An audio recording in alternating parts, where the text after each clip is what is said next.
Эмне токтоп элесиңерби? Иштеп атасыңарбы? Чыкыңарбы? Тишке танка келген до конца токтобойсуңарбы?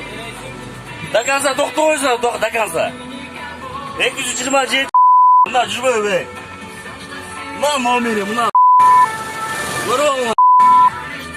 Неситтан Шамил Жомартович 1-маршруттан айдоочусу бүгүн саат 12-11 шамасында Союз көйдө чыгып баратсам бир маршрутка ичине эл салып иштеп бараткан экен. Андай эңкейип башын чыгарганыбыздай болуп, жок айдап барат сурап калдым. Силер иштеп атасыңар, 10 сом менен иштеп атасыңарбы деп сурадым. Ичиндеги пассажирлер тура эмес үчүн калган окшойт. Бул гараж этип атат деген түшүнүк болуп калыптыр. Ар кимдин өз укугу, кааласа жумушка чыгат, кааласа чыкпайт, бузулса чыгат, бузулбаса чыгат дегендей. Ошол коркут үркүт эмес бул бенке. Эч кандай коркут үркүт болгон эмес. Эч кандай сурадым, 10 сомдон иштеп атасыңар силер байке дедим. Ошол. Ошол. Ошол эгер менин сөзүм тура эмес үчүн ошол пассажирлер тура эмес үчүн болсо кечип калат.